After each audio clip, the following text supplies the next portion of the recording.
I said go live. It's going live. Yeah. Oh, hey, we're live. I wonder if we've been live the whole time or if it just went live. I don't know. We're going to see. Hey, look, we're live on the thing.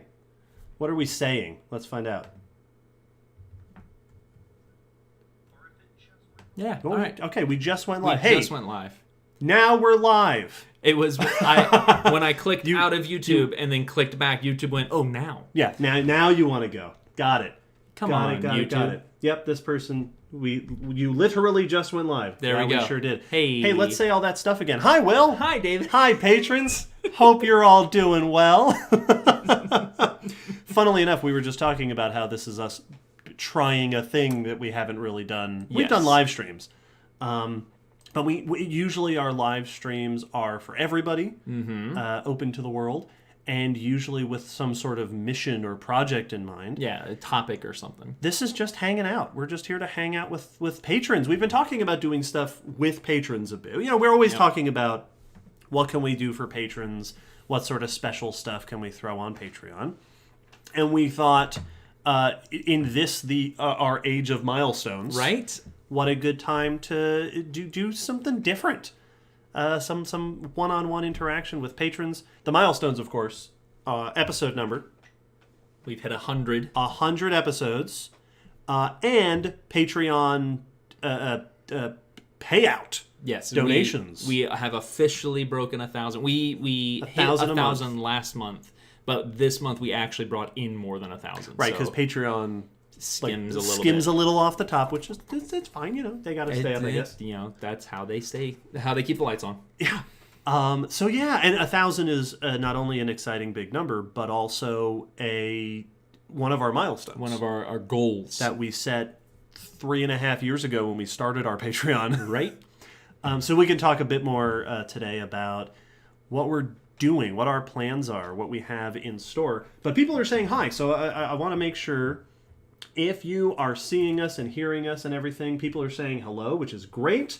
Say hello. Let us know how many people there are here. Glad you like my festive outfit, Carly. Glad somebody does.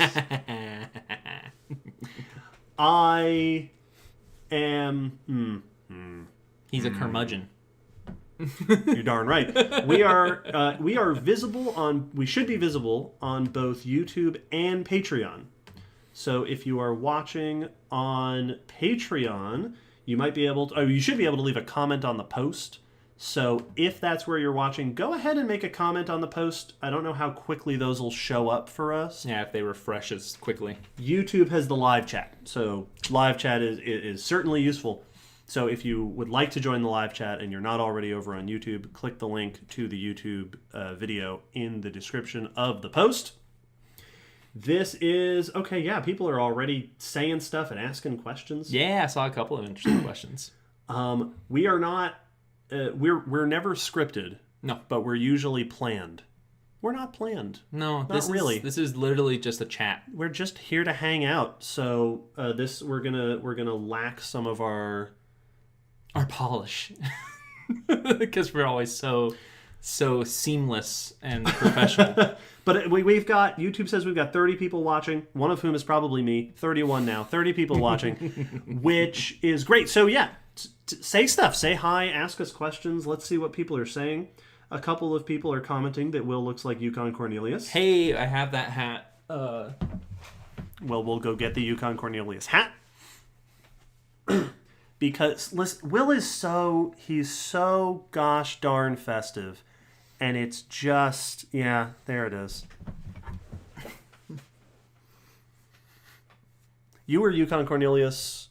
Yeah, for Dragon For Con. Dragon Con. Before we went together. Yeah. Before I ever went to Dragon Con. So 3 years ago. Yeah. Or 4 years ago, I guess now. There. Bah humbug. I say. What else? What else are people saying? Oh boy. Richard stayed up till midnight to catch this. Hope it is as good as I expected. Aww. Yeah, we hope so too. Yeah, I mean, how could it not be? We're going to see. When in doubt, ask something obscure about snakes or crocs. Yeah, Go for it. Always works. See, the other thing is when we do our Q&As that are planned ahead, we can look up answers to things. Yes. So there will be a lot more I don't knows. It's odd that there aren't any herbivorous snakes. Agree. Yeah. No, snakes aren't. They don't chew.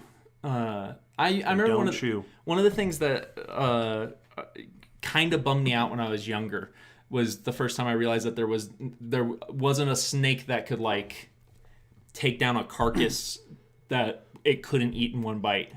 Yeah, they don't really rip. There are a few snakes that have developed ways to tear up their prey, dismember.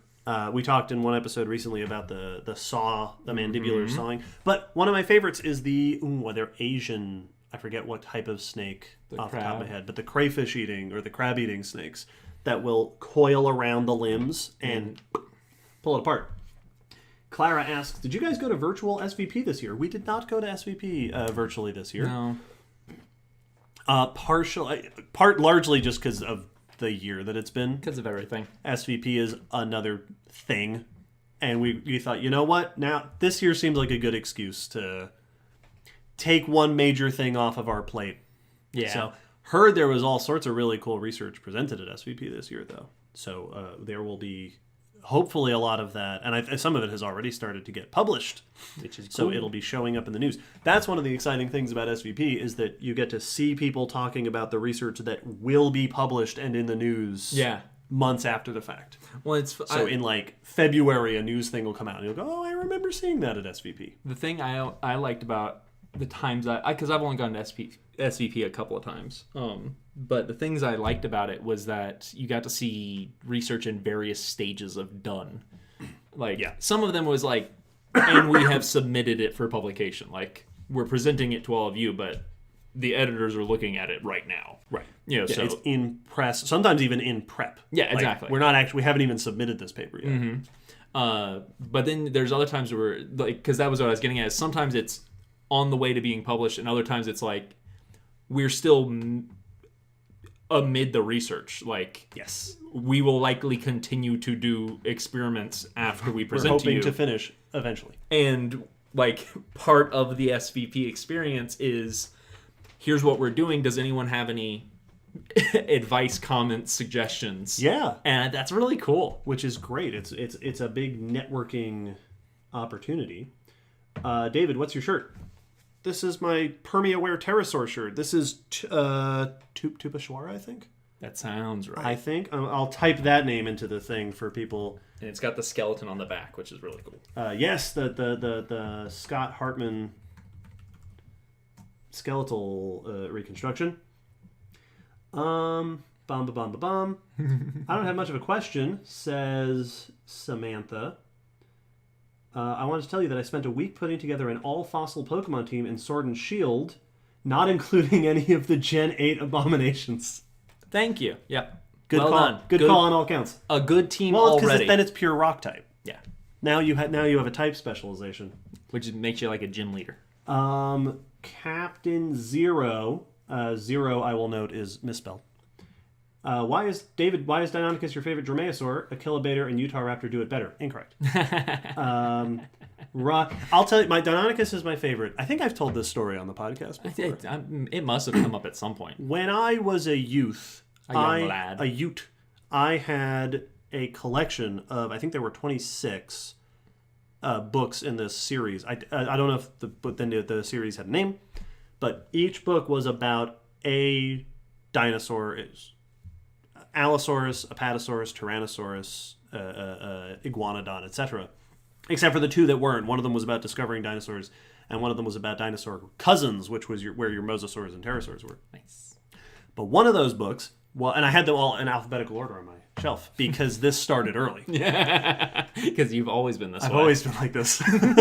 One of those books was about Deinonychus, and this was before.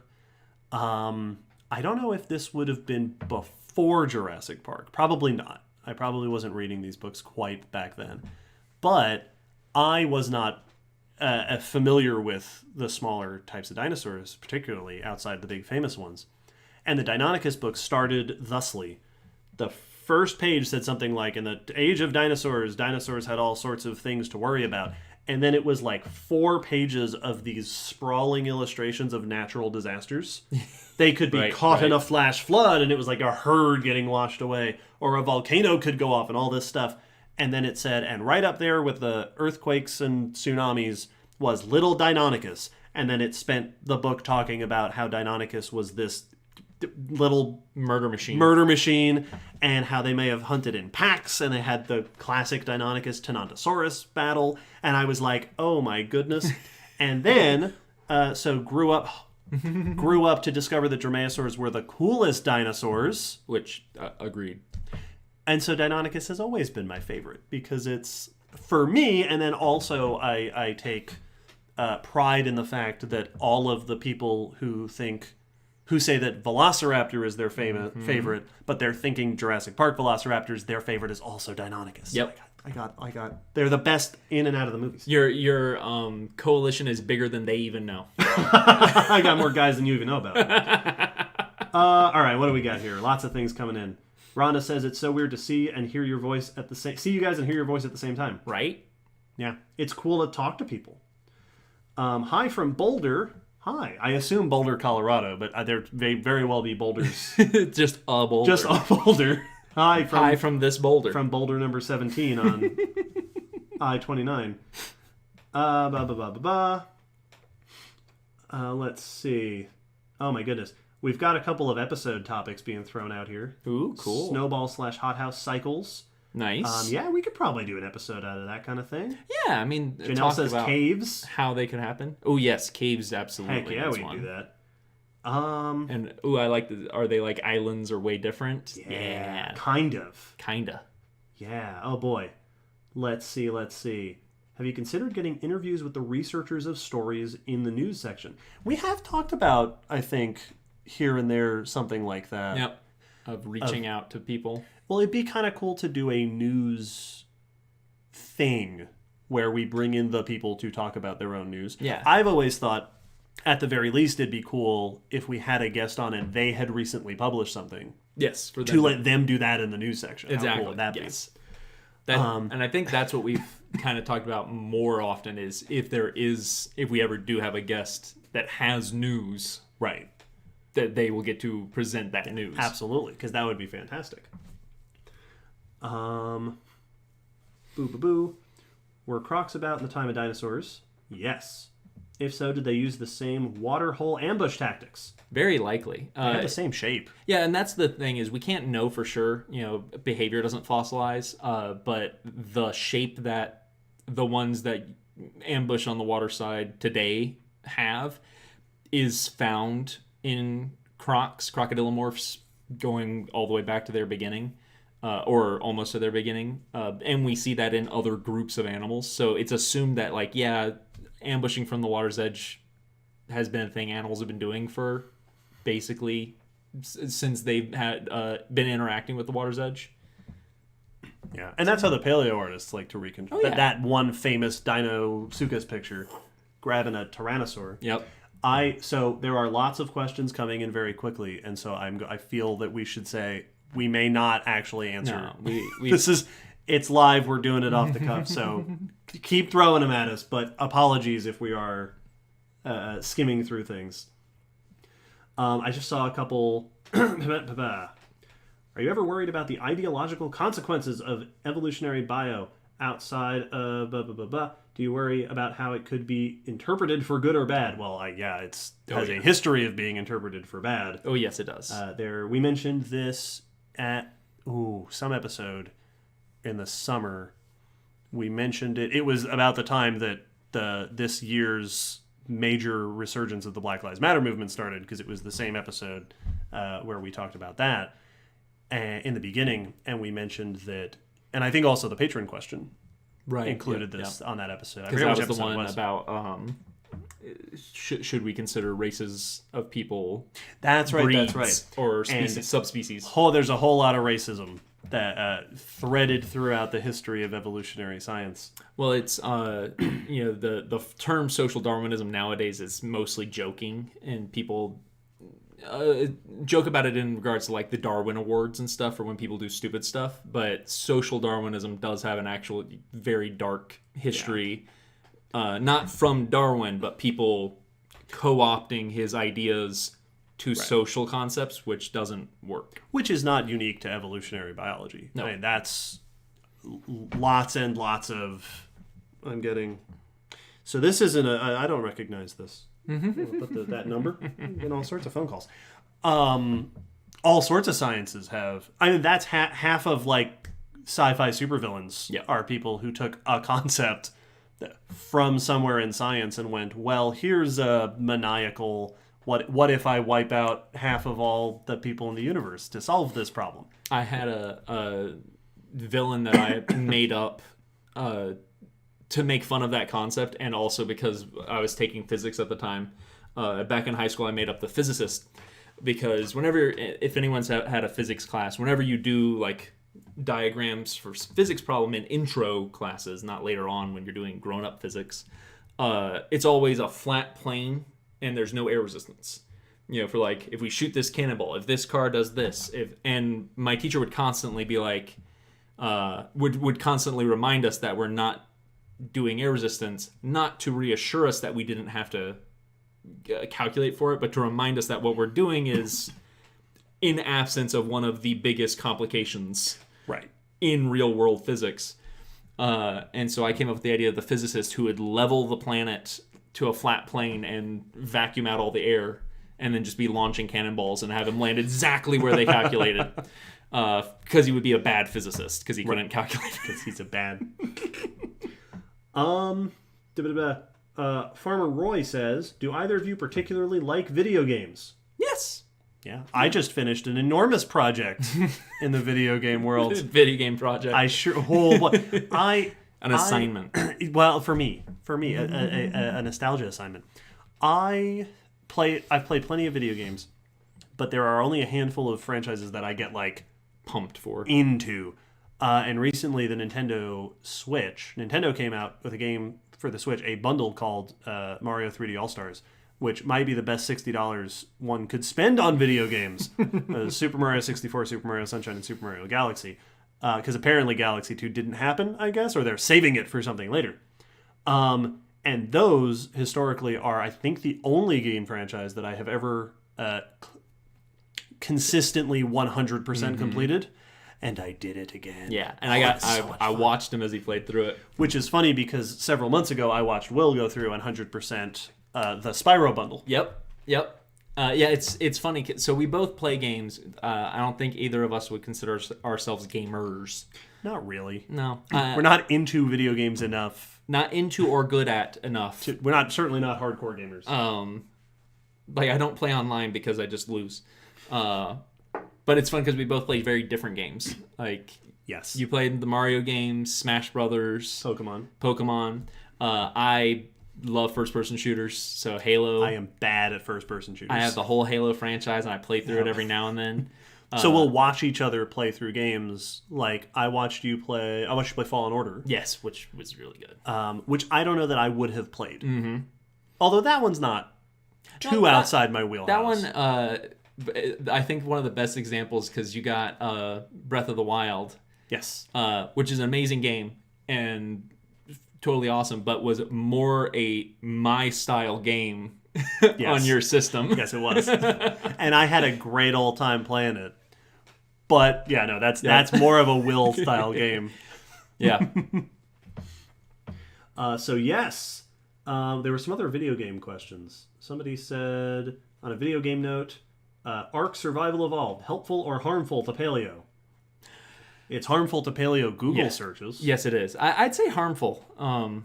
More than not.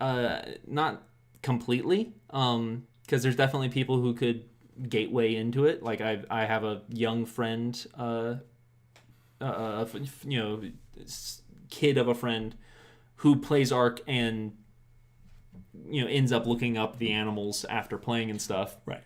But they're definitely I worry that is the ideal situation, but for the general population that's playing it, because it's a very widely played popular game, it like he said about the Google searches, if you look up, I don't know, dodo, the first thing that comes up is Ark, not dodo. Same thing with there are certain dinosaurs that are like that, and there's been a bunch recently. Well, there have been a handful where we were preparing for episodes and that happens.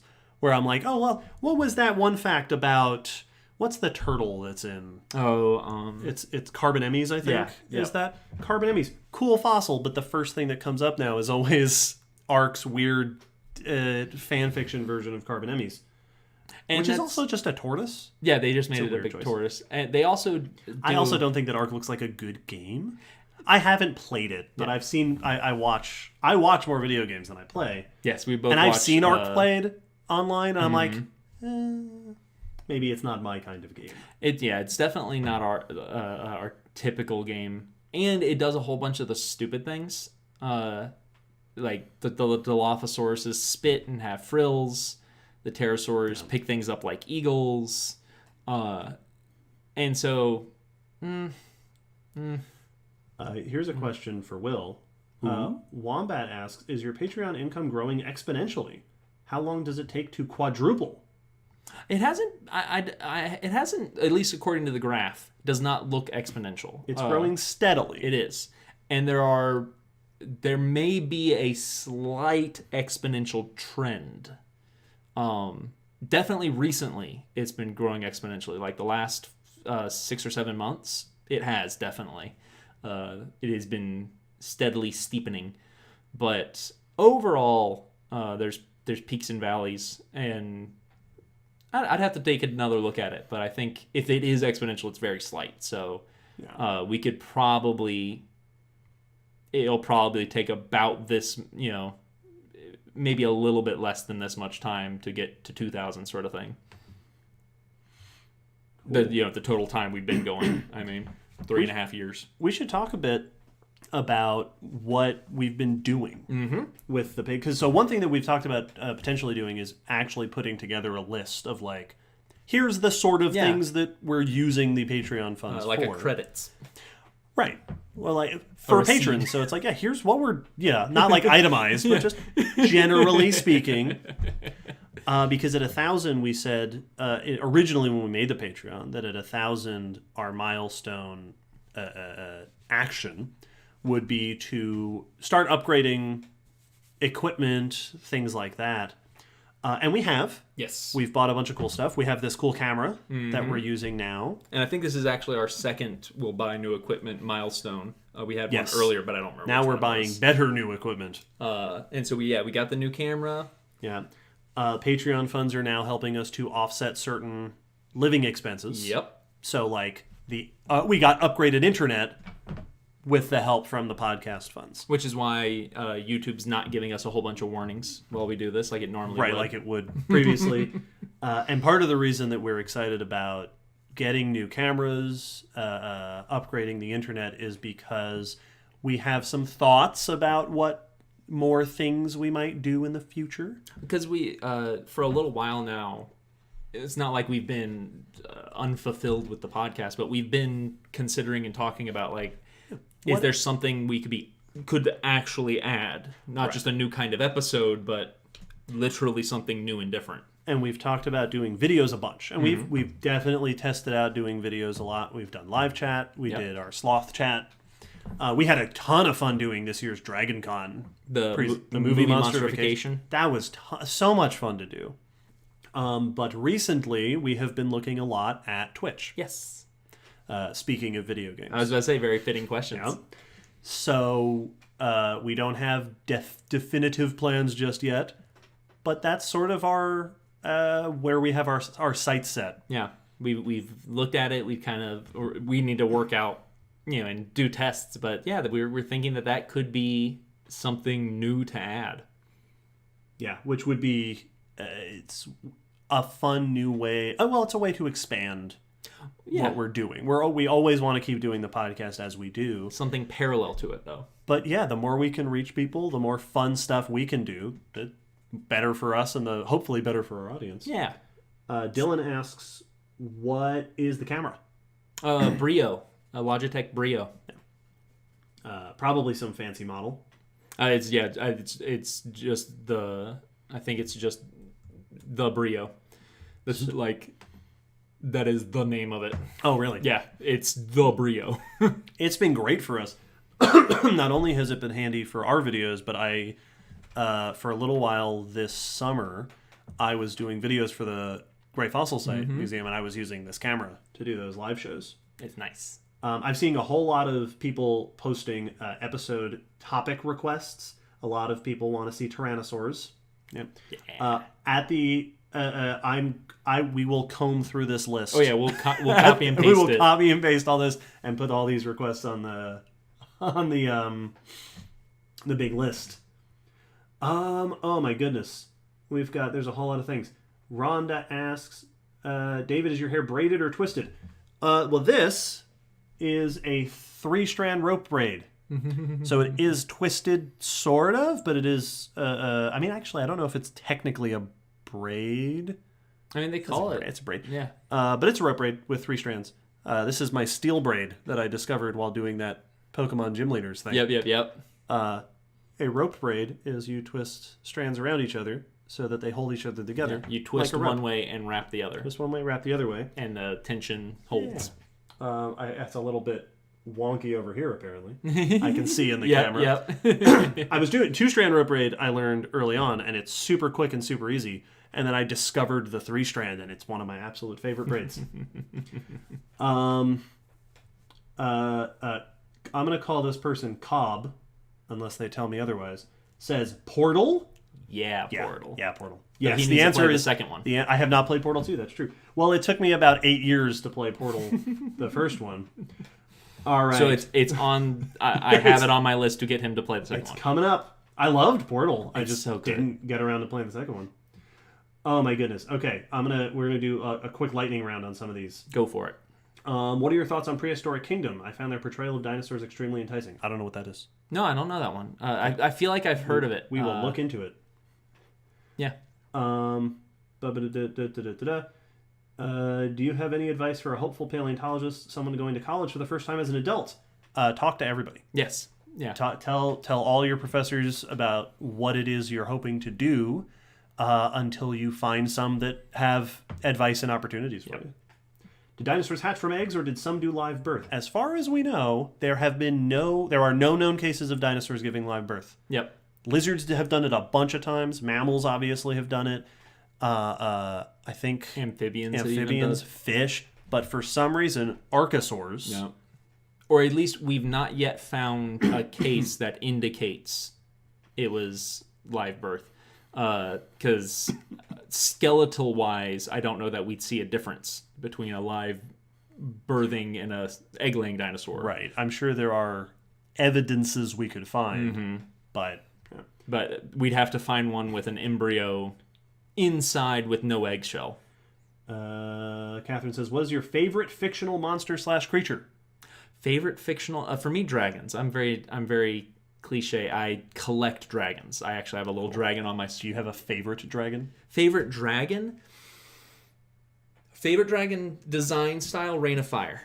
Ooh, good choice. They were the first ones to go real hard with the biological dragons, and they look so cool. They do. Bad movie, amazing Not dragons. a great movie. Though I Real still cool dragons. love the movie. Like, don't get me wrong. It's on my shelf for a reason. Favorite individual dragon? Draco from Dragonheart. Nice. Yeah. Nice. Even though Sean Connery's a bad person. Yes. Good movie. He sure was. Let's see. I'm trying to get on down.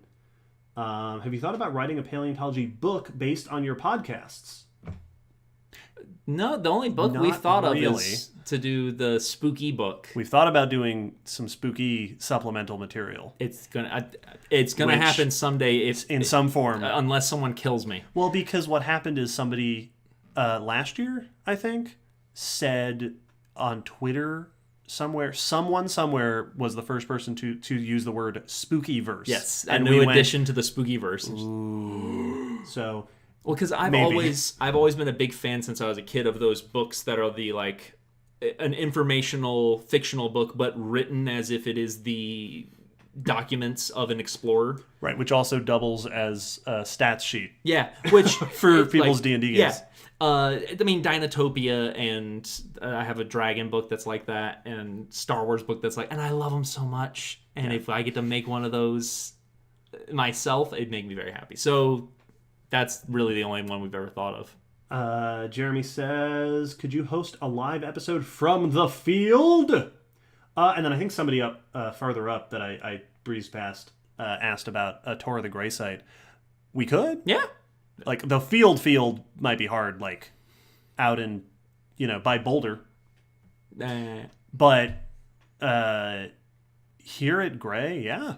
we should. we I've definitely could. done them. I do live tours from the site for schools, so maybe we could. People are complimenting our technical quality. Thanks so much. Mm-hmm. Clara says, David, what's your glasses prescription? I honestly have no idea. And I don't know because it has been a very long time since I've been to an eye doctor. I just got new health insurance though with vision, so I can actually find the answer to that question. Yeah, I was about to say I don't think I've ever known you with other glasses. No, I haven't changed them. I haven't updated them. Like I've been neglectful of my eyes, but they haven't changed. He doesn't walk into stuff often, so he's doing all right. I like much like how the FDA approves a certain small amount of bugs in your food.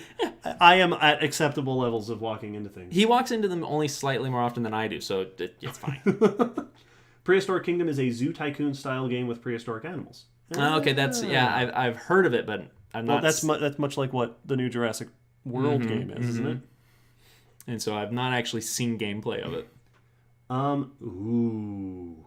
Okay. Somebody up top, I just remembered, I meant to say this, said, what's your favorite geologic period? Cretaceous. Yeah, I'd have to say so. Like, it gets all the stuff that I'm looking for. Ba-ba-da-ba-ba-da. How would you tell the difference between stomach contents and an embryo? That's good question. A good question. That mistake has been made before. Yep. I think it has. Part of it's going to come from the level of development. Mm-hmm. So an embryo, for example, with vertebrates, an embryo is still developing. So the bones of an embryo are going to be a different texture, a different composition, a different stage of development compared to a full-grown something. So in theory, if you ate a baby of another species versus having of another animal versus having one developing inside you, you might be able to see that developmental difference. Yeah. There's also feeding traces that you could look for that. True. If it's stomach contents, it means it had to go in through your mouth. Yeah. So it could also be etched with stomach acid, which you shouldn't expect to see for an embryo. One is going from bone to mush, and one is going from mush to bone. So yes, exactly. You and hopefully, they look different. Yes, you hopefully can find that difference. But no, there's been tons of times where people have to be careful and confirm. Yeah. Catherine says, "Ooh, spooky book with art would be so cool." Yes, that's the thinking. We need artists. We get art. The fan art for Spooky has been so cool. It makes me so ridiculously happy. So cool. We should make a folder on. Now that we have enough, we should make a folder on the social medias. Yeah, I don't think we have one on Facebook. We can put it on the blog post and everything. We can make a page for it, which I've thought of. Yes, indeed. What are each of your favorite spooky creations thus far? I am such a big fan of our fish person. The fish, which had very good art that went and with it. And the artist might be my favorite. Definitely one of my favorite art pieces we've gotten. Very biased. I like that one a lot. I liked our fishman. I have to say the most recent, the Kraken, may be my new favorite. Yeah. A schooling social giant cephalopods makes me very happy. After our Fish People episode was also when somebody on Twitter posted a link to a video of the song that was It's Beginning to Look a Lot Like Fishman, which I later came to understand is off of a Cthulhu-themed Christmas album. Yes. Which I didn't know at first, but boy, that song is... I listened to that song.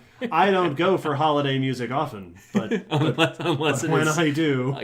cosmic horror. Oh, let's see.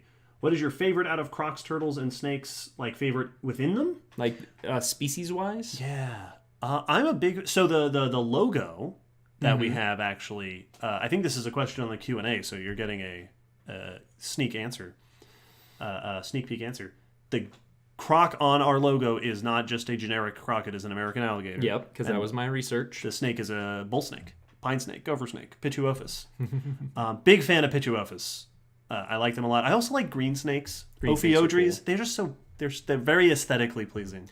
I like my actual favorite is probably the saltwater crocodile, the estuarian saltwater crocodile, Australia and Philippines. Yeah, the big boys. Because it's the biggest, which I mean, as cliche to pick a favorite based off the biggest, but also it like is actually ocean going, like you hanging out on reefs, and it's weird because it's antisocial and like hyper aggressive, and I like things that could be put into a movie without having to make stuff up about them.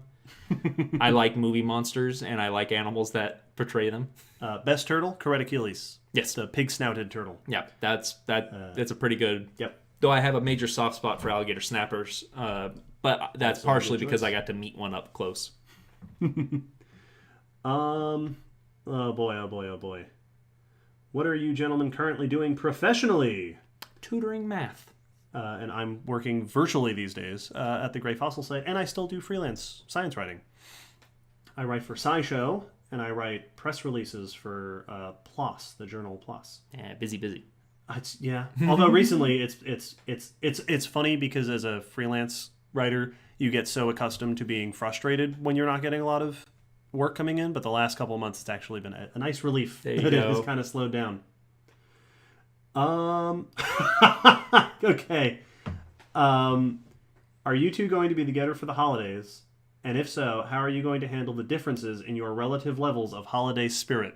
David is a bit in luck this year because all of my holiday stuff is still at my parents' house, which I do not have access to, so I can't decorate. We are going to be together for the holidays. Neither of us is going home because of the world. Yep. As it is the responsible choice. It'll be fine. Yeah. Do we only have 2 strings of lights? So yeah, you know. The lights here.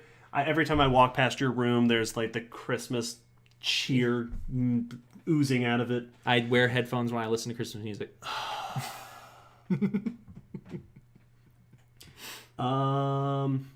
Let's see. Will, what's your favorite museum in Florida? I've actually not gotten to go to that many.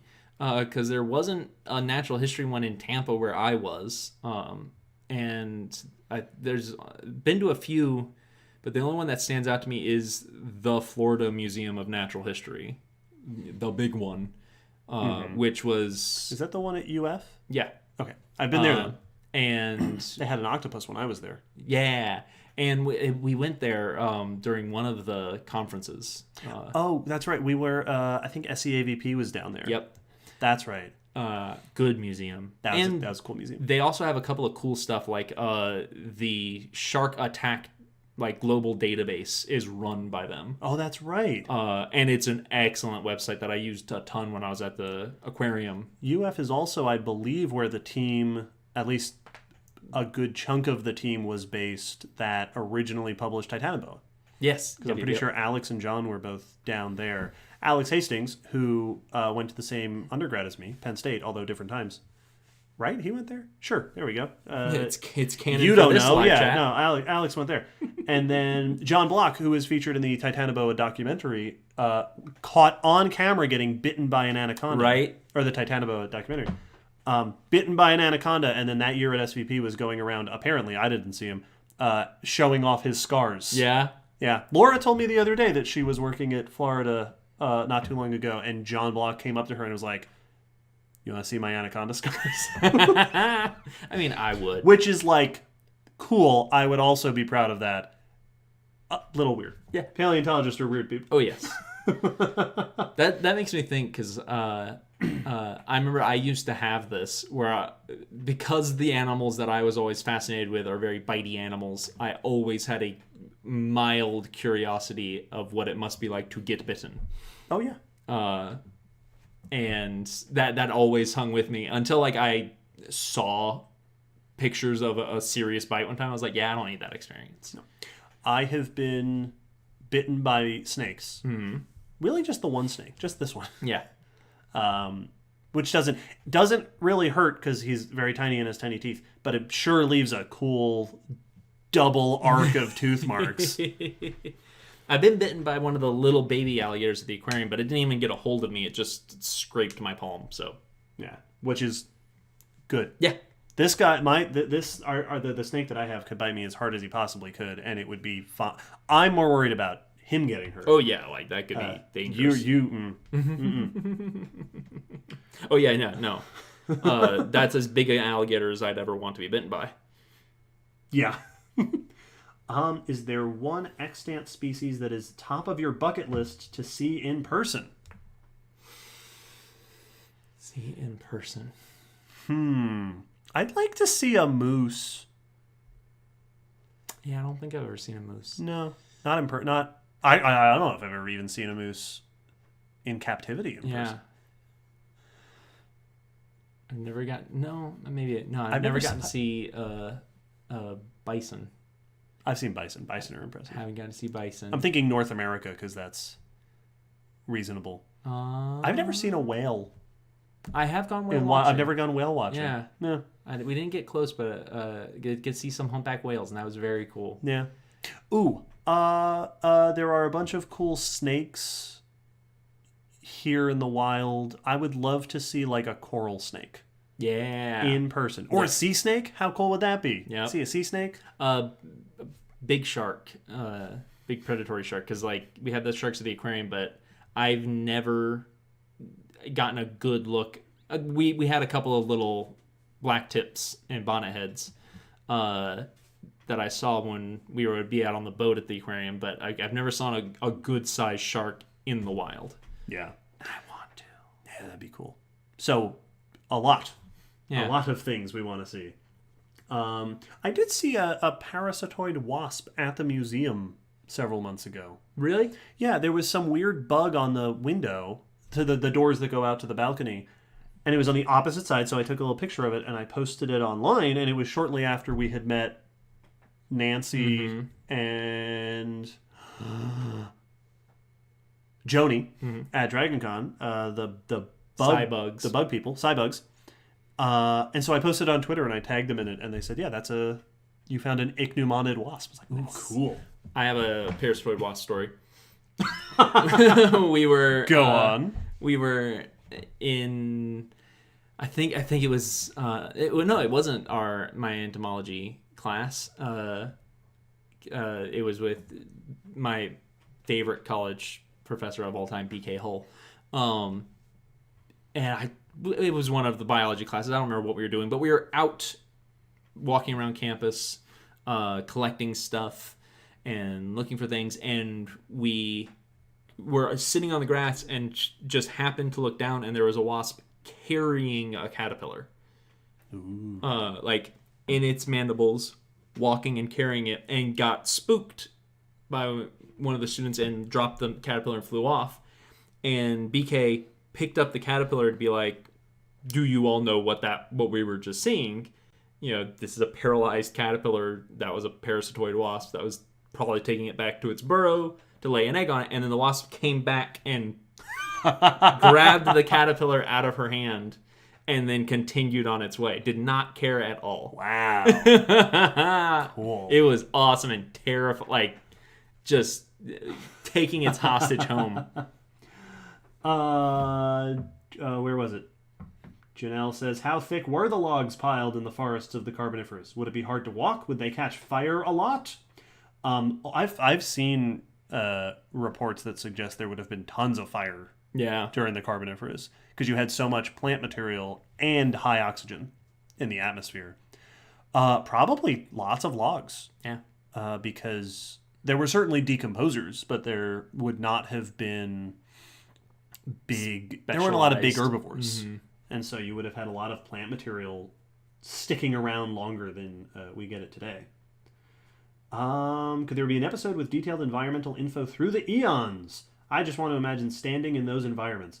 Yeah. Yeah. No, that would be fun. Many years ago, I discovered on my computer that you could set a rotating background. Yeah, I used to do that. And so I made one it went through all the time periods. Nice. And I found like reconstructions from each of the time periods of Earth history, and it would cycle through. That's pretty cool. proud of that. I think I still have those pictures somewhere. I did that, but with Yoda pictures. My son just walked by and said, "That guy has a good beard." Hey. Sure does. Melissa asks, "Can we see your pets?" She's in the chair. I'll get her. She's sleeping. We're going to leave the snake in the terrarium. But if this kitty wants to come over. So this cat, my friends found wandering the streets many years ago. And I have had her for... How long have I had you? Since 2011. So almost 10 years. She just recently turned 10 years old. She is very sweet. She interrupts our podcast recordings rather frequently. Because she's usually sleeping on the bed behind where David sits. Yeah, but if she gets bored, tired of being tired, she will come up and start moving around and bugging us. She's fantastic. So that's Rev. People are saying what snakes they've been bitten by. Richard was bitten by an adder, and Catherine was bitten by a copperhead. Oof. Oof. Oof. Come to Colorado. We have moose. I have been to Colorado. I've been to Denver a couple times, and I loved it. I thought Colorado was great. I've been there, I think, twice. Would it be super weird for a fan to send you cookies? I make gingerbread dinosaurs every holiday, and they may boost David's holiday spirit.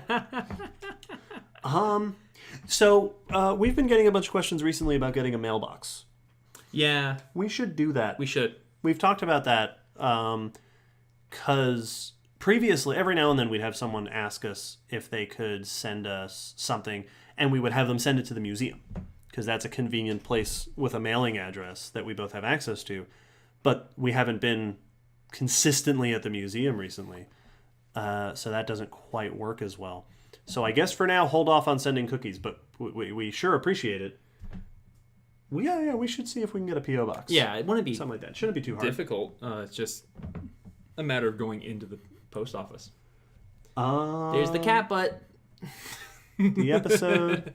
If there's a camera around, cats have to show their butt to it.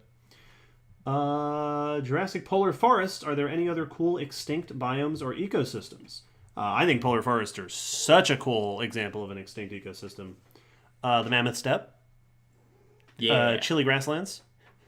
Other extinct... there are definitely times where certain ecosystems today were more widespread, like those polar forests. Like reefs would have been more widespread at certain times when you had a lot of continental shelf. Allie is on record saying she wants to talk more about biomes. So we will get her. Yeah, I'd be up for that. Are either of you watching The Mandalorian? A bit. I'm actually watching it twice at the same time. Yeah. We are watching it as the new episodes come out, and then I am starting the show with my friend who has yet to watch it. And so... now, we're not going to talk about The Mandalorian because... spoilers. Yes. We are both. Well, yes, we are both watching The Mandalorian. And that's a good show. Cannot describe how much I love that show. She's not old. Your cat? Yeah. Lots of people Old saying news. she's very sweet. Whoa. Did she go back to... Oh, no, she's right there. She's sitting.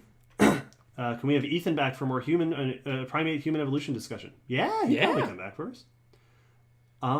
Do either of you play D&D or other RPGs? Yes. We play lots of D&D. We are currently sort of in 3 D&D campaigns because I just started a new one. All with the same people, just different people DMing. Right. It's the same group, but different. We have... Well, for years, we started playing D&D together in 2013. Mm-hmm. And until this year, I was always the DM. Yep. Whenever we and our friends played. But now Will's been DMing, and our friend Evan has been DMing. So we've been playing Evan's D&D, my D&D, and Will's Star Wars D&D. Star Wars D&D. Which I need to get on making a new session Yeah, for. I gotta update. I gotta get ready for more as well. I can send you beer, assuming you drink. We do not drink beer. We don't. No. We never drink beer. Well, we will accept soda. Can we get more on that speculative kudzu biome? Yeah. Ooh, yeah, I'd be up for That'd that. be good. It's kind of been in the back of my head that anytime we have a plant person on, we should ask them to contribute thoughts Oh, to yeah. the kudzu biome. Yeah, that'd be fun. We haven't had another plant person on recently. Okay. Now we have reached the bottom of this list. There we go. All right. It's been trying to keep up. I know we've been kind of breezing through. Lots of people listing other alternatives: Exalted, 13th Age, Savage Worlds. Yeah, see, I've heard of and like seen things from, and even like had seen them described on panels at DragonCon and stuff of different systems, and they all sound cool. And I know that there are many opinions about many of them, and I have nothing against any of them. Mainly, it's just I know the system. I know D&D, and it's been modified so much. We play Star Wars D&D. We play. Well, I have my eyes on Pokemon mod for D&D. And so it's a familiar system. It does what we need, and neither of us are so rules focused that we feel constrained by D&D. Like, if there's a rule in D&D that we don't like, we just ignore it. Yep. Apparently, one of our listeners is now famous. Oh? See, Lydia has said, I wasn't expecting my kudzu question to last so long. And then Clara called them the famous Lydia. Yeah. Oh, absolutely. And now people are many praises and adulations, right? That's a word. Adulation. For Lydia. Good question, Lydia. Yes. No, Good that stuff. was tons of fun. That's something else that we've talked about that I feel like would be fine to talk about here is because we've gotten a number of speculative evolution questions that aren't spooky. Right. And we hear them where they're on the list, but we just haven't decided whether or not we need to do something new with that or just put those back into But We Digress back and put them into there or something. Yeah, we definitely get more requests to do things than the current format of the podcast is built to do, which in some ways is good because we can't do everything, and if we tried to do everything, then we would fail. But we always have those in the back of our minds as we continue to expand into other things. Where can we work in some of these other things that our listeners like to bring up? And I'm determined to find a place for the speculative stuff because it's by far one of my favorite topics, period. I maintain that we will find a place if we start doing video game stuff. Yes. For speculative evolution stuff. Have you visited the ROM in Toronto? I have not. And you have not. They have Foodalonkosaurus, which is one of those long ones. Cool. Right? Long name. That's one of the long ones? Yes, no, that's that. I think that's one of the long ones. Mm-hmm. It's. Yep. Foodalonkosaurus. We'll have to go to Toronto. I flew through Toronto once. Did I? No, I didn't. That's not true. I flew through Montreal. I've never been north of the border. Never been. I've been to Canada twice. The only out of the country I've done is Bahamas and Australia. And Bahamas are like barely. A little bit out of the country.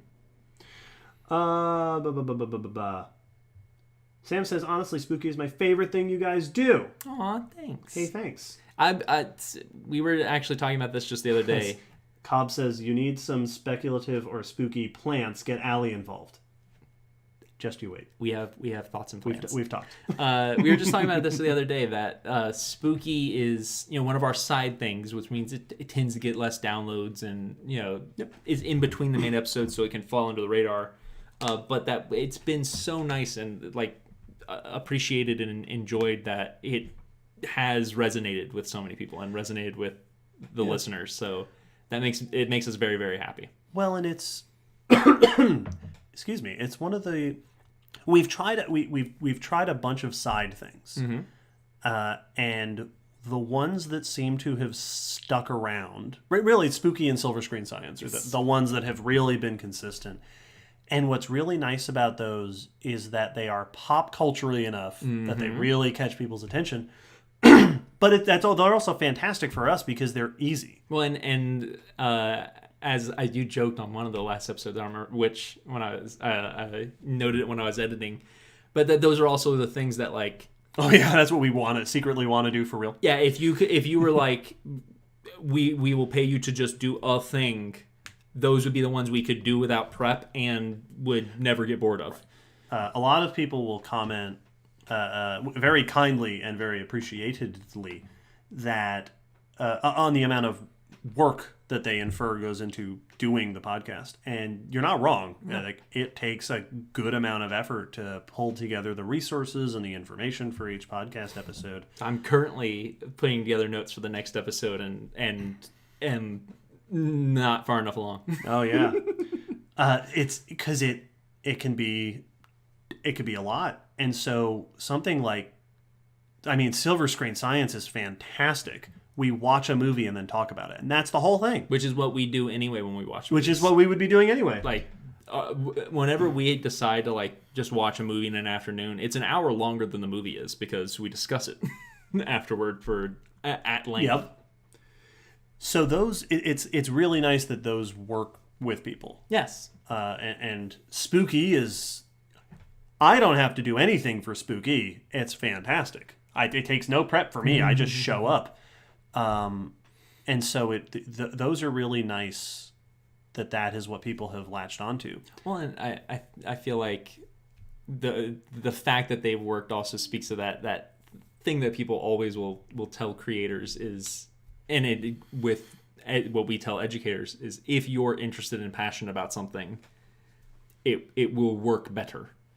And that's part of the reason that I think those two have been able to do so well, is that they are the two that we have so much fun doing compared to other side projects. Not that we don't enjoy the other side projects. No, it's always been great. Those two particularly are fun. Yeah.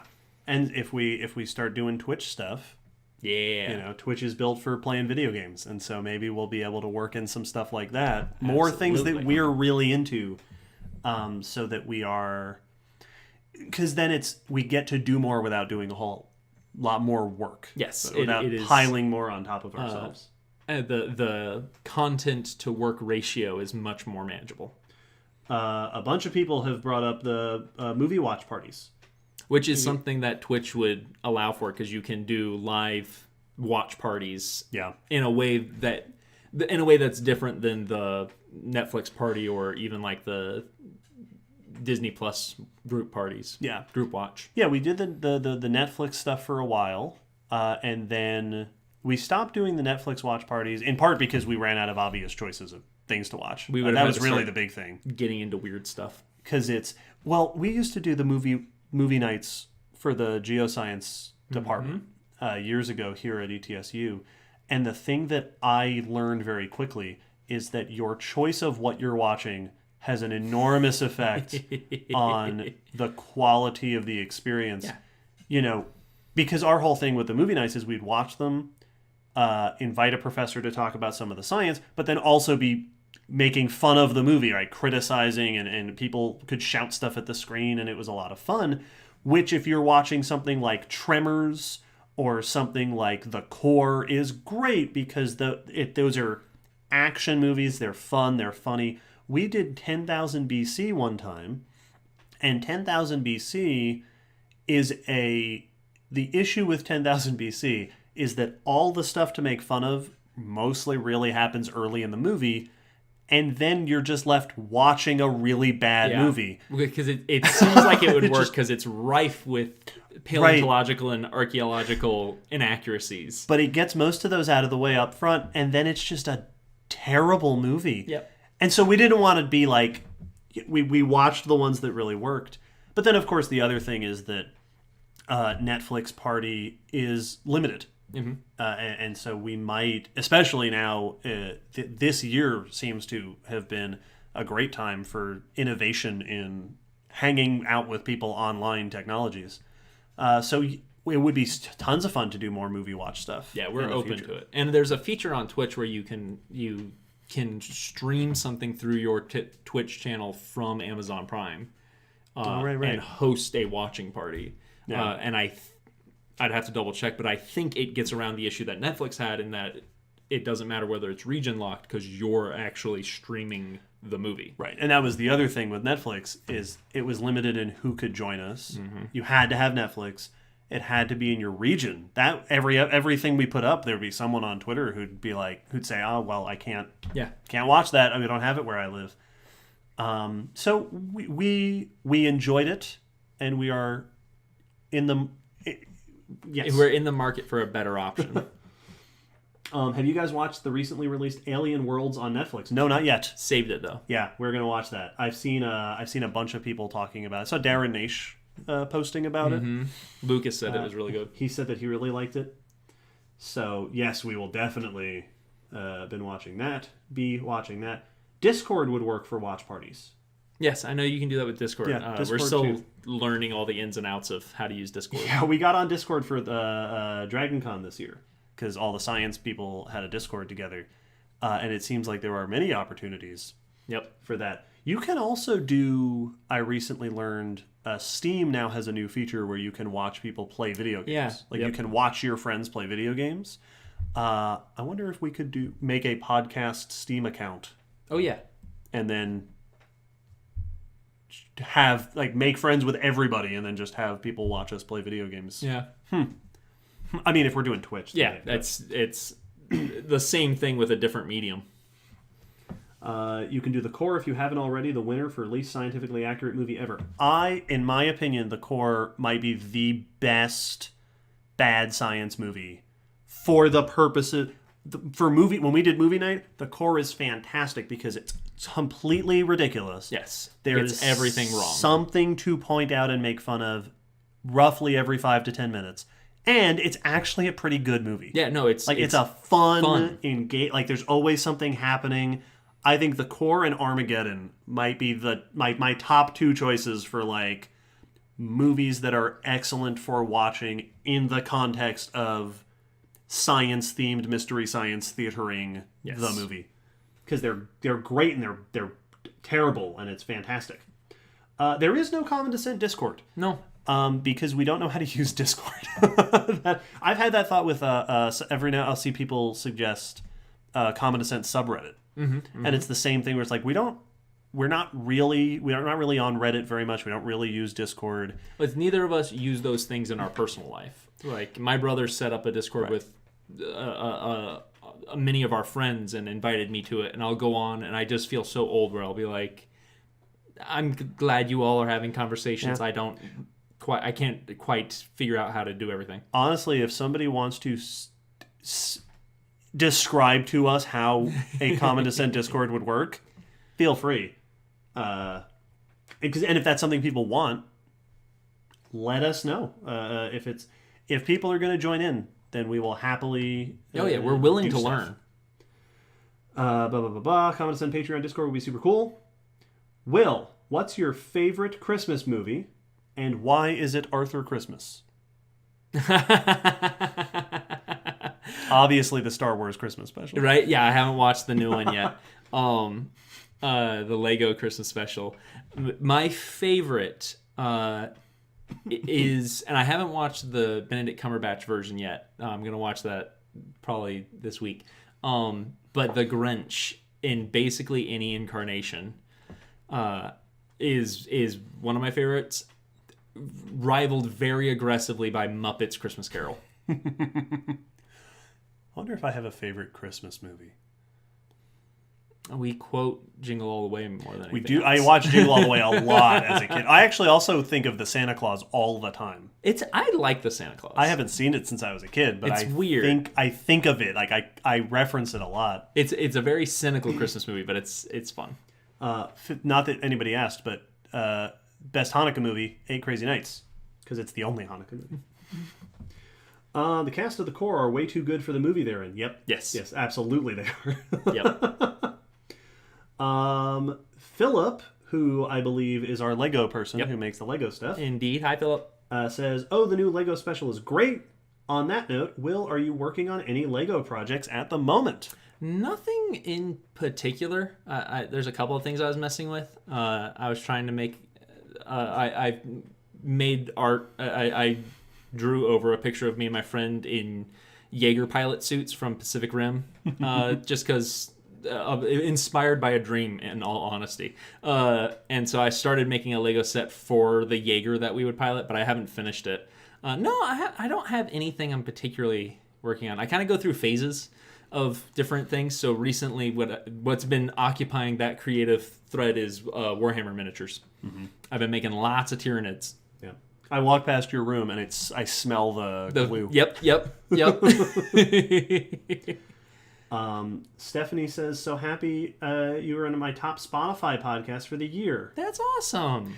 People have been posting that on Twitter. Yeah, a whole lot. People have been posting, and on Instagram, their top for the podcast for the year, and with us in it. That's cool. Which is delightful.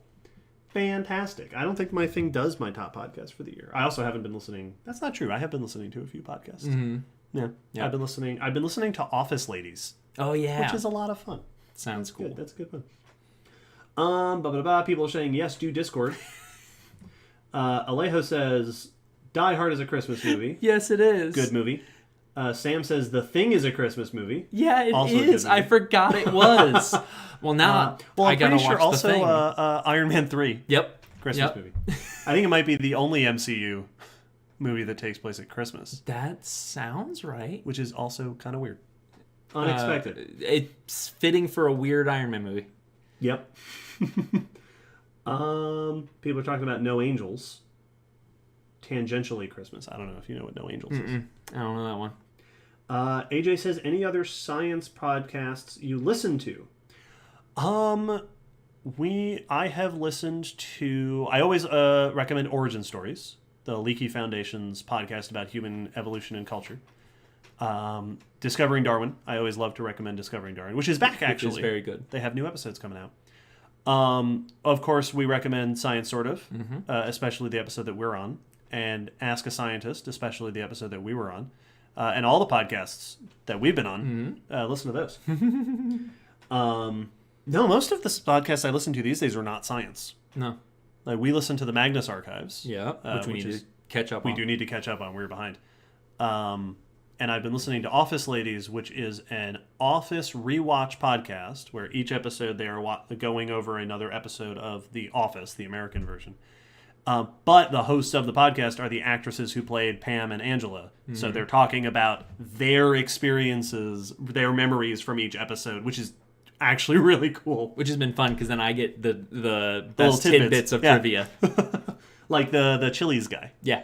Yeah, actual Chili's person that they had do the little thing. Alejo says, ooh, Iron Man 3 is the best Christmas movie. Good call. I like Iron Man 3. That's a good movie. Yeah. It's a weird movie, but it's a good movie. Yes. Would love to see or hear you on Ologies. That's true. I haven't actually listened to Ologies much. I've listened a little bit, and our friend Laura is real big into Ologies. We could be on Ologies. Hey, they invite us. Actually, I was also for a while listening to This Podcast Will Kill You, which is a podcast about epidemiology. And they do, each episode is about a different disease, and they go through the history of the disease and the diseaseness of it. And I had stopped listening regularly before this year happened, but I know they did a handful of episodes about coronaviruses and about COVID. I haven't checked in with them recently.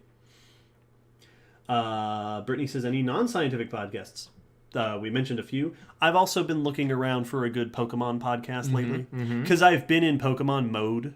Like you said, your phases with Lego. I go through phases, and I recently, because we played the Crown Tundra, and so I found a few. I've been listening to the comicbook.com Pokemon podcast, which is I think a Wild podcast appeared.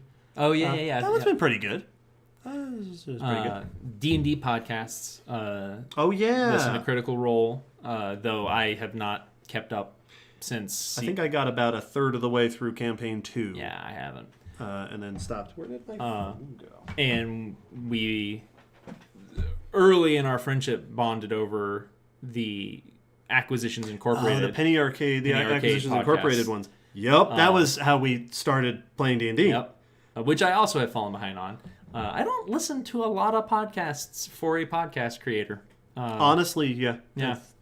It makes me feel hypocritical all the time. Like, I feel terrible that I can't suggest and like give actual reviews for more and be like more supportive of the community, because it just audio with no visual does not hold my attention as well.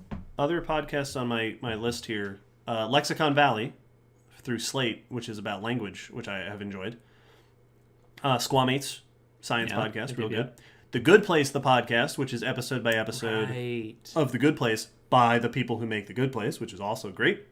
And then Welcome to Night Vale. There we go. Which I don't think I've ever made it past like episode 30 or 40, but sure is fun up to that point. I was caught up for a while, and then I've fallen behind. Yeah. Another one that I really enjoyed was called The Black Tapes, which is very Magnus Archive. It's horror, so Magnus is a horror podcast. It's a serial, so it is a story driven. And the Black Tapes is the whole concept is that a person interviewing a paranormal investigator, and then she finds his collection of black tapes, which are the cases he hasn't been able to disprove.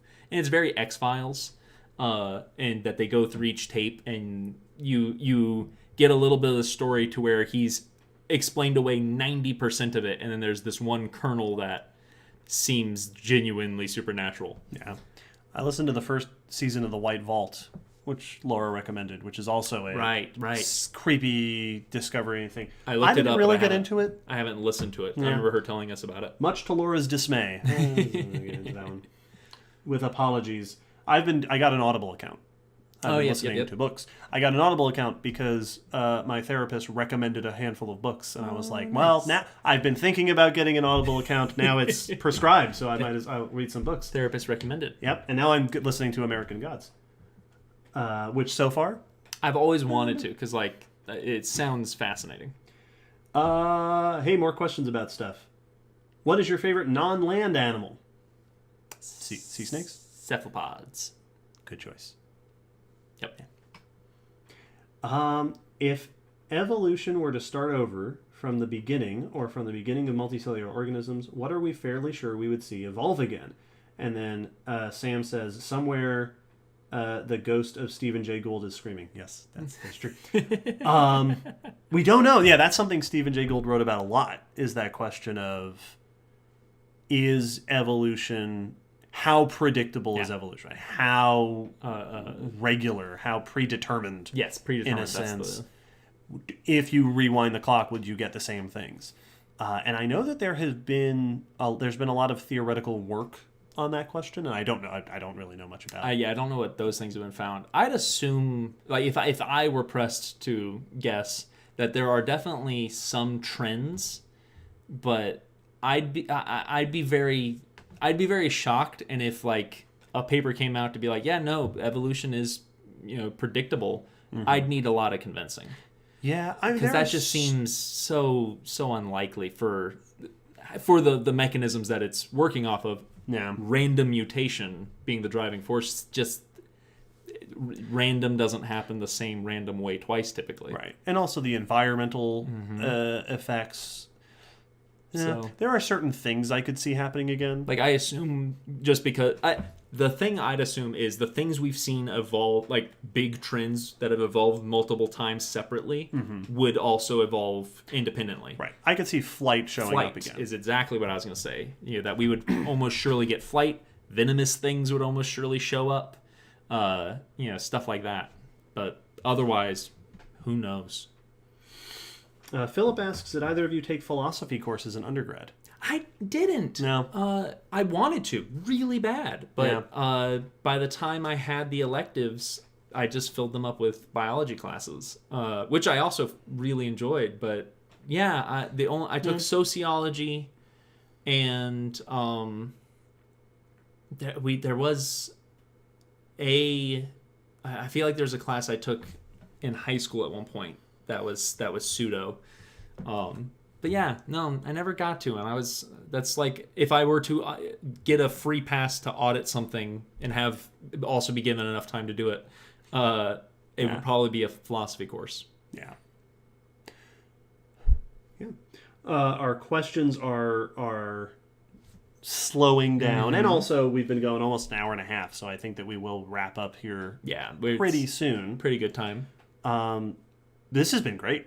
Oh, this I've has had a been great awesome. time. Hopefully, you're all having a good time. Thank you all for showing up. We were very prepared for a literal handful of people. Well, we talked about doing this kind of stuff in the early days. And we were like, yeah, what if we did something? And we thought, well, realistically speaking, only a small percentage of our patrons would probably be interested and show up. And back when we had like 30 patrons, it's like, okay, well, then like Yeah. 1 or 2 people is going to show up, maybe. But YouTube says we've had 30 people ish throughout this whole thing joining us, which is fantastic. Yes. Which is a small percentage now because we have just this phenomenal number of people supporting us on Patreon. Amazing community. We love. It's incredible that we have people like yourselves supporting us.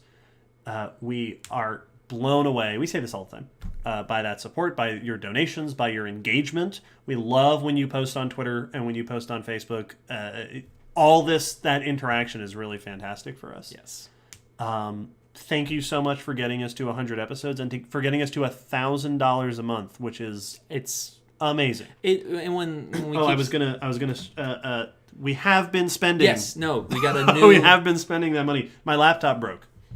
My old laptop broke, and so we thought, you know what? Let's get one that is heavy duty and can do stuff. Can handle things. And Patreon was able to help with that, which is fantastic. And we do have a short list of things that we want to upgrade. We both want to get better chairs while we're working at our desks. Yeah, Will really wants to get better headsets because it smushes my ears while I'm editing.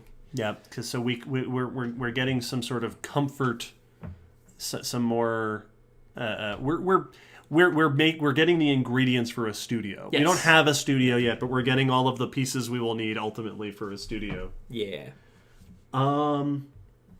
Jeremy said, "Are either of you musicians?" Not even a little bit. I played the baritone horn when I was 9. It's my story of being a musician is in middle school. First year of middle school, I was homeschooled because I had a very rough 5th grade. And so my mom offered to homeschool me, and then I got lonely and went back to middle school. So I came in the middle of the grades, which no one knew what to do with me. All the teachers were just like, well, you should have taken this last year, but you didn't. So I guess just go sit in this class and like do your best. But we don't know what to do with someone who comes in mid-session. So it was very awkward. And I joined band because I was like, I want to learn how to play an instrument. And I am here at school where you go to learn things. And I went to band and they went, all right, what do you play? And I go, no, I'm here to learn that. And he went, well, do you know how to read music? I went, no, I'm here to learn that. But I'm here for That's schooling. your job. And then he went, well, what would you want to play? I went, percussion. And he went, all right, go sit with the percussionists. And then that's what I did for a year. So no, neither of us is a musician. It was very discouraging. We've got a lot of. Cobb says, "Can we see some of your Tyranids?" Yes, maybe we'll. I actually have some bring those out at pictures some point. that I took to post on a Facebook group I just joined, so I can share some of those on the social media. I said we had about 30 people, and Melissa says my son is watching with me, so that makes 31. Hello, Hello. to your son. And Stephanie says my cat is next to me, so 32. Hello, Hello. to the cat. Also, ergonomic improvements. Stephanie says yes, that is what we are getting. That's exactly. Jeremy says, this is great. First time I've seen you speak. I didn't realize there was a beard or a ponytail involved. I'm halfway to both myself. Get it. This predates the pandemic. This isn't a pandemic thing. As this. And now people are just saying nice things Aw. about us and also about instruments. If this is something that our patrons enjoy, let us know. Obviously, people have enjoyed this. And we can do more stuff like this. This was fun. No, I really enjoy it. Well, it's... And also, like we were saying before about some of our things, effortless.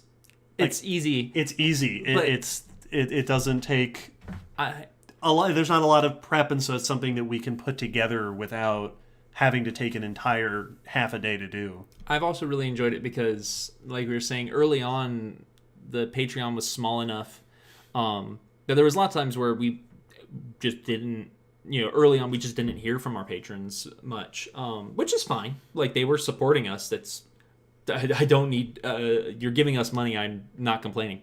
But we didn't know what they were enjoying more or less. Yeah. It was a very silent group, and so there was times where it was like, all right, I hope. Evidently, you're happy enough to give us money. Yeah. This has been very nice to actually connect. And we, many of you post, so it's not like this is the first time we've had conversations, but to have a ongoing conversation has been very nice. Because we really do appreciate all of you, and so getting to connect this way, I've really enjoyed it. Yeah, this has been great. People want to do more. Cool. So yeah, we can come up with some ideas. Yeah, I think I saw someone suggest monthly. Yeah, Stephanie says, could this be a monthly thing? And that we had talked about that. We don't know that definitely for sure, but we had talked about that. Lots of people saying they have extra people watching with them. Cool. Very nice. Brooke says, we just like all the things you do. Aw, thank you. Well, thank you. Thank you very much. So yeah, we will come up with ways to do more stuff like this because really, it's nice to get to share things we're passionate about. And honestly, I mean, this conversation has largely consisted of topics that we don't really get to talk about on the podcast. We talked about video games, we talked about podcasts, we talked about pets, and those are things that we really like to talk about. That's the kind of stuff that we're into. So the more that becomes part of what we're doing on the podcast, the better. Will's laughing at something. Yep, you'll see it. Yeah. This is so. First of all, Melissa, yes, this is. Well, we're not. I don't think we're at the rambling outro yet. This is the intro to the rambling outro. Yeah, we have not yet begun to ramble, and now we have some people reminding us of after chat. Yeah, I mean, that was one of those. We did it for a while. We kind of started feeling like it was very samey. When we weren't getting direct feedback, so we weren't sure if we were just spinning our wheels. Like, we weren't hating it or anything, but we also didn't want to just be throwing things at people that they didn't need. And then we kind of ran out of stuff to say in after chat, so we kind of stopped doing it. But if people want more after chat and more bloopers, yeah, we haven't really had a lot of bloopers recently. That's been a mixture of we've gotten better at recording. Yes, like we've been better, so our bloopers have been less frequent. There are still, like, I still do save aside bloopers when I edit every now and then. Like, so there still are a few. There's just not quite as many. And it may just be that I've gotten more selective in what I save aside while editing. Yeah, more refined taste. But we do have probably now, since the last time, we probably have enough that we could put something together. We'd have to go through and look at it all. Yeah. Well, I guess one of the things that after chat really is different, and something like this is different, because I've never really considered that the appeal of the podcast is us talking. Like, obviously people like the way we present things and the way we talk, and our voices are horrible to listen to, I guess. But for me, I always kind of like the product is the content, and it's right. We're bringing some scientific knowledge and educational mentality to it. We're presenting interesting information in a consumable way. Right. I don't consider us talking about whatever as the thing that we're producing. Even though that's what a lot of podcasts are. Yes. And even a lot of YouTube series and a lot of stuff is just a person talking about whatever. And if that's what you want, I mean, we can talk about whatever forever. We're real good at it. That's not a problem. Well, and it's that classic bit of imposter syndrome in that we do not see ourselves as entertainers or whatever other term might fit that better. So yeah, the idea that just us talking would be substantial is a foreign concept. I don't want to listen to Will talk that much. he has to. I walk away. Lots of people are now saying what they listen to us while they're what they're doing. Oh, cool. Break from school, while baking, Nice. Melissa says, my 9th grader is homeschooled and geologic time is our theme this year. I've assigned 1 to 2 episodes each week to go along with the week's topic, and it's his favorite part of school. Very cool. I'm glad to hear that. People use us for education, Yes. which is a thing. Like, I guess that's kind of an obvious use, but I had never It's thought about it as like a classroom assignment yeah kind of thing, which we've heard before. that is a high praise. Like when we first heard that people were doing that, very high praise. That meant a lot. With Discord, we could have a scheduled listening party. Yeah, people are talking about Discord again. Our drive home from DragonCon, my husband and I listened to your La Brea episodes, and he groggily said you guys both have great podcast voices. That's Samantha. Are you one of our DragonCon people? That's another thing that we only actually know a handful of people that know us Yes. from DragonCon. Every now and then someone will say that, and it's like, wow. Yeah, Melissa, I started listening on the car on my way home from DragonCon 2019. Cool.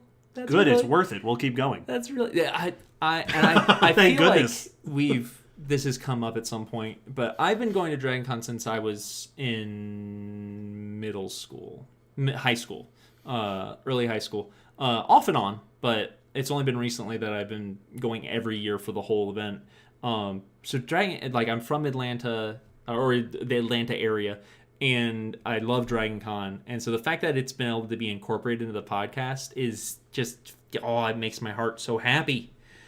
And the fact that it's connecting with people is so cool. Yeah, and it's honestly, that's really DragonCon is very much our style.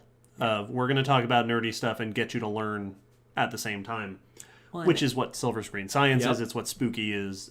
That's the whole shtick. And DragonCon's so perfect because the DragonCon community is like no other. Yeah, they're so welcome and warm and friendly, which makes it just perfect.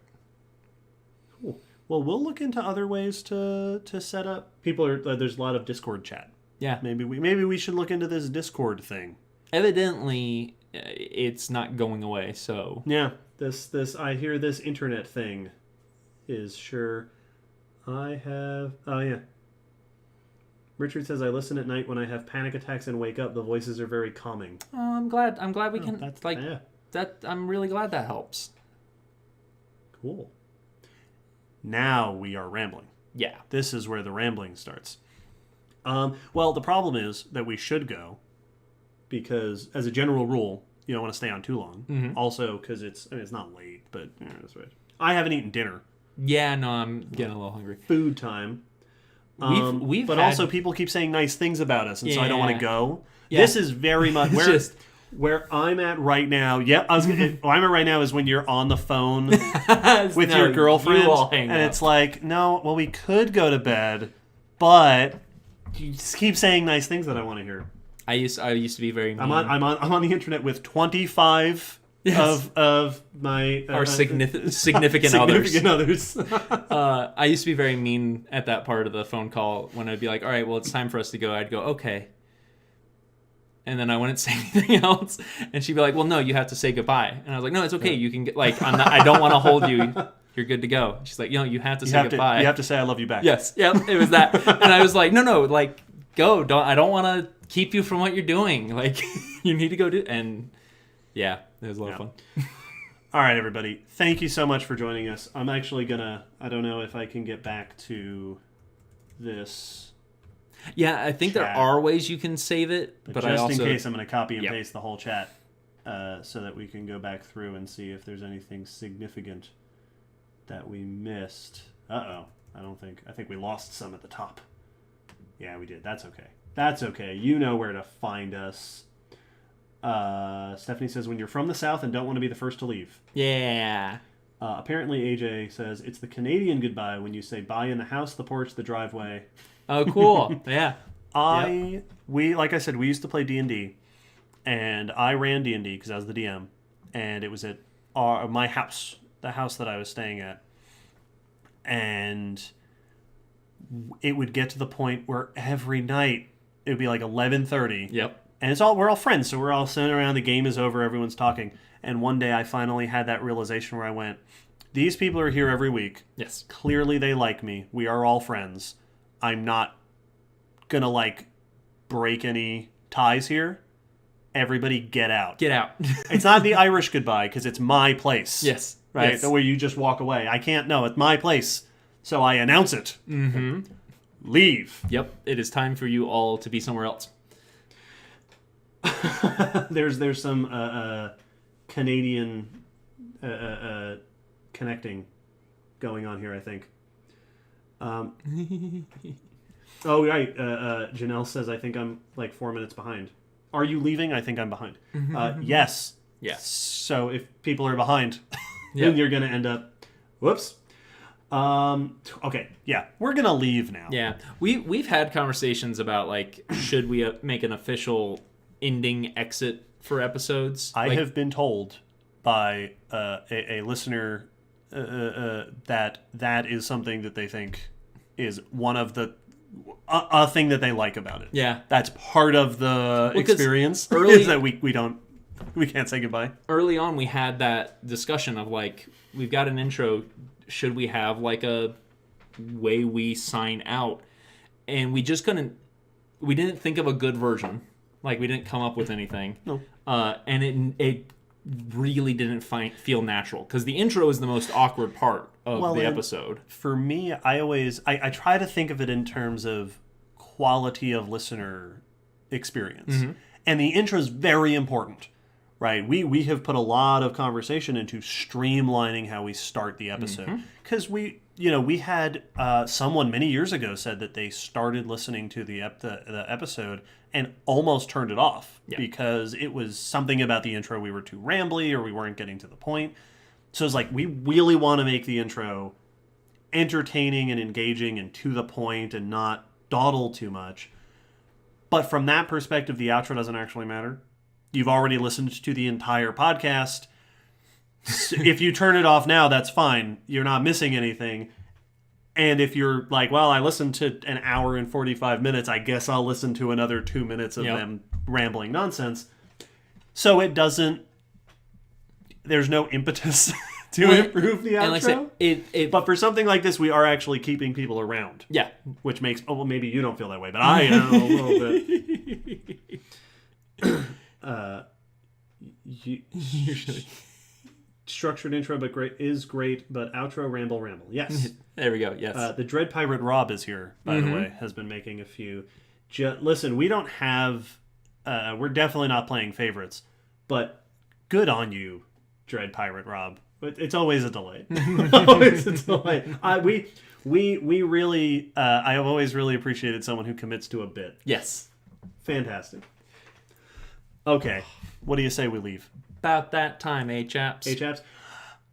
Thank you so much, everybody, for joining us. This has been a lot of fun. Now that we know people are into it, we will absolutely do more stuff like this. Yes, we can definitely do more. We won't set an official promise of when or what or how just yet, partially because we don't know what it's going to be, partially because we have some stuff to do before the end of the year, and partially because it's 2020 and I don't want to plan to do anything additional. Yeah, the students that I'm tutoring keep asking, like, is this what we'll be doing after the breaks? I don't know. That's a whole year from now. Yeah, who knows? That's a month from now. Who knows? We could be in all sorts of situations. Who knows what the world will look like in a month? Just think what you'll know tomorrow. But we will certainly be looking into ways to do more stuff, more engaging. One more time, thank you, everybody, so much for being part of this. It's been really cool. Genuinely, it's so amazing. So, yeah, and then... Ramble. Hit that end stream button. Bye, everybody.